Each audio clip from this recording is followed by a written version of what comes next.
Dear students, a very pleasant good morning to all of you. In our today's lecture, we are going to do our poem number 6, Father Returning Home. This is written by Dilip Chitre. So dear students, firstly we will read about the introduction of this poem. This poem has been taken from Dilip Chitre's collection of poems. ये कविता दिलीप चित्रे की कविताओं के समूह में से ली गई है. The title of the collection is travelling in a cage. समूह का नाम ट्रैवलिंग इन अ केज है.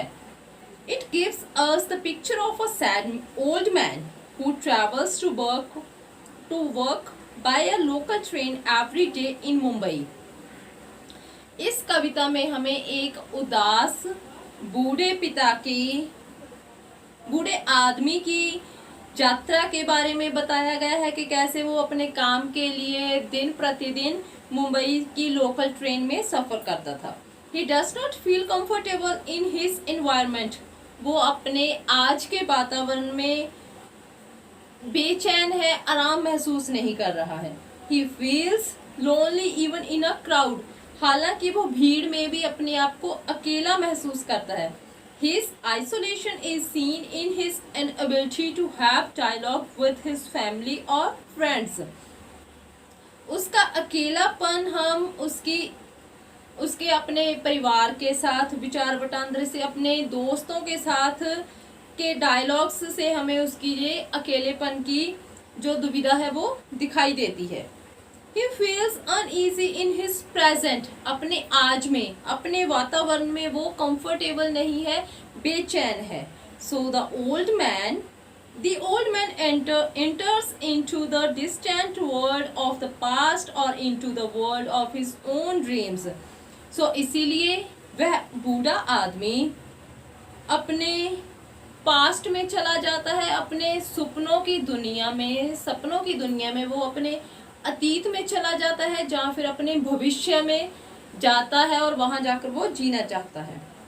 The modern man seems to be alienated in a complex urban world.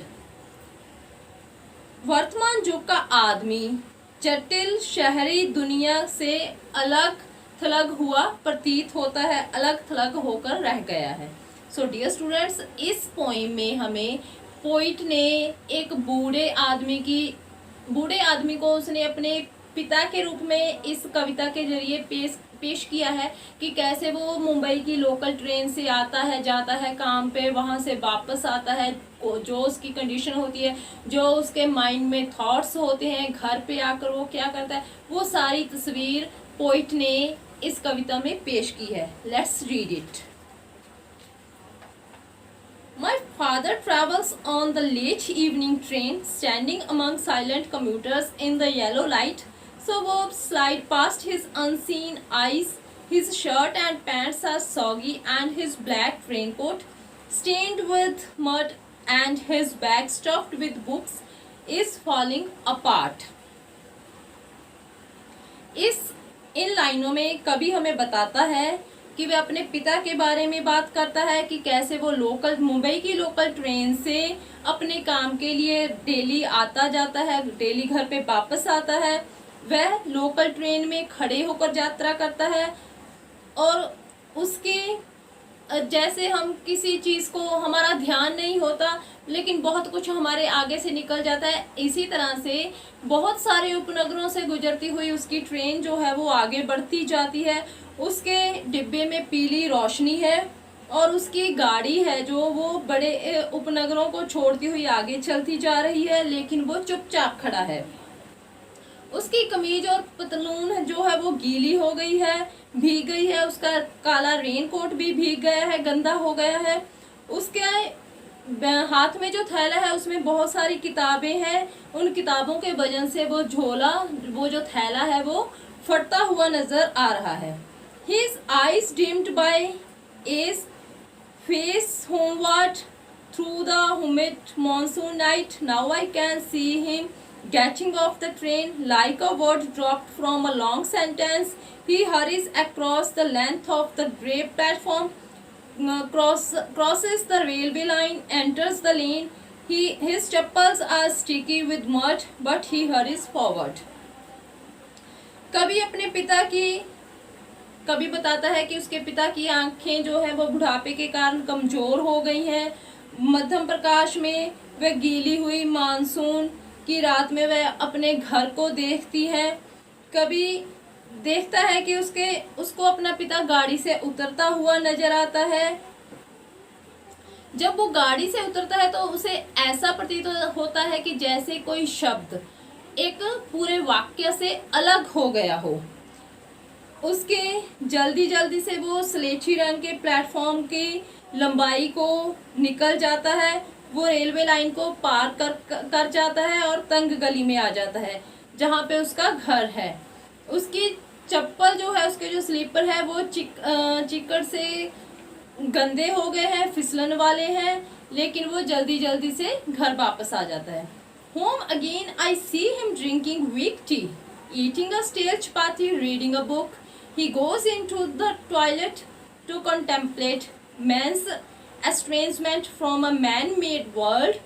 Coming out, he trembles at the sink, the cold water running over his brown hands.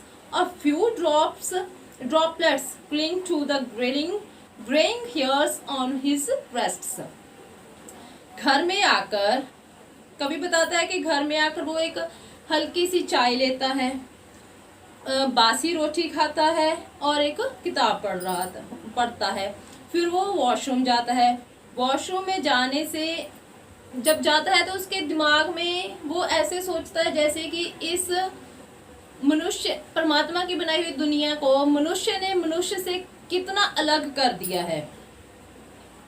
उसके दिमाग में मनुष्य की मौजूदा स्थिति चल रही होती है कि ये भी मालूम होता है कि उसका पिता सोचता होगा कि आदमी कैसे मनुष्य की बनाई हुई दुनिया से अलग हो गया है। जब वह टॉयलेट से बाहर आता है तो उसके कांपते हुए हाथ जो है उसको पानी के साथ वो कांपते हैं और ठंडा पानी है जो उसके हाथों की कलाइयों पर लगता है तो उसके बालों से कुछ पानी की बूंदें चिपक जाती है। His sullen children have often refused to share jokes and secrets with him.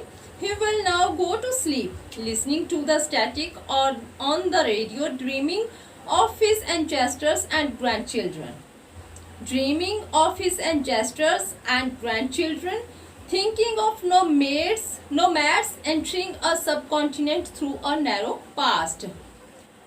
वह उसके जो चिड़चिड़े बच्चे हैं वो उससे बात नहीं करना चाहते, उससे अपने कोई भी मजाक या अपने भेद है वो साझा नहीं करना चाहते। अब वो जो बूढ़ा आदमी है उसके सोने का समय हो गया है। वो रेडियो पर कुछ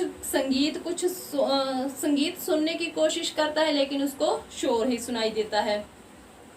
फिर वह अपने पूर्वजों के ख्यालों में खो जाता है और पोते पोतियों के बारे में सपने देखता है। फिर वह पशुओं को एक जगह से दूसरी जगह पर जाते हुए देखता है, सपना लेता है।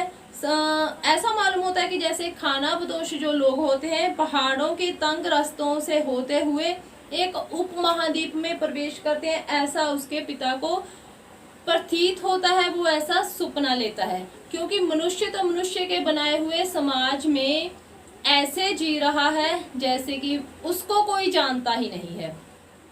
आज की मॉडर्न जो जनरेशन है उसको बुजुर्गों से कोई उनका रिश्ता नाता नहीं है, वो सभी अपने कामों में व्यस्त है। किसी भी न्यू जनरेशन कोई भी पर्सन हो, किसी भी न्यू जनरेशन वाले पर्सन के पास अपने बूढ़े माता पिता के लिए पल भर का भी समय नहीं है। यही जो पिक्चर है दिलीप चित्रे ने अपनी पोइम में डिस्क्राइब करने की कोशिश की है। Dear students, here is the central idea of this poem. The central idea of this poem is modern man's alienation from the man-made world. इस कविता का केंद्रीय भाव ये है कि आधुनिक आदमी जो है वो मनुष्य की बनाई हुई दुनिया से अलग थलग हो गया है। This world is full of hurry and worry. ये जो संसार है जो पूरी तरह की तेजी से भरा हुआ है, पूरी तरह की चिंताओं से भरा हुआ है। Nobody has the time to take interest in others. किसी के पास भी समय नहीं है दूसरों की बातों को सुनने में, और उनकी बातों में कोई भी इंटरेस्ट नहीं है। The senior citizens are a neglected lot in society. बड़े सीनियर सिटीजन जो हैं वो अपने समाज में बहुत ही अनदेखा उनके साथ व्यवहार हो रहा है, उनकी कोई भी परवाह नहीं करता। The poem gives us a picture of a sad old man who travels to work by local train every day in the city of Mumbai. इस कविता में हमें एक बूढ़े आदमी की तस्वीर दिखाई गई है जो अपने काम के लिए मुंबई के शहर में डेली लोकल ट्रेन से यात्रा करता है, ट्रैवल करता है। He does not feel comfortable or at home in his environment. वो कंफर्टेबल फील नहीं करता अपने घर के वातावरण में। He feels lonely even in a crowd. भीड़ में भी वो जब ट्रेन के डिब्बे में खड़ा होता है, भीड़ उसके आले दुआले होती है, तब भी वो अपने आप को अकेला महसूस करता है। His isolation is seen in his ability to have dialogue with his family or friends. अपने परिवार या अपने मित्रों के वार्तालाप करने की उसकी जो अयोग्यता है, उसी से उसका अलगाव, उसका अकेलापन दिखाई देता है, प्रकट होता है। He feels uneasy in his present. वो अपने वातावरण में बेचैन है। So the old man enters into the distant world of the past or into the world of his own dreams. इसी वजह से वे अपने सपनों की दुनिया में पहले तो वो अपने सपने लेता है अपने अतीत के, अपने पूर्वजों के, अपने पास्ट में जाता है, फिर वो सपनों में अपने फ्यूचर में जाता है, अपने सपनों की दुनिया की वो शरण लेता है। The modern man is alienated in a complex urban world.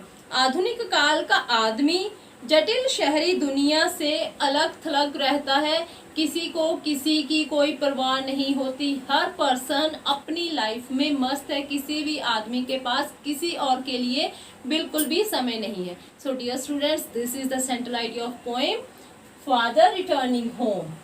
This is written by Dilip Chitre. You will write the central idea on your fair notebook. Thanks. Have a nice day.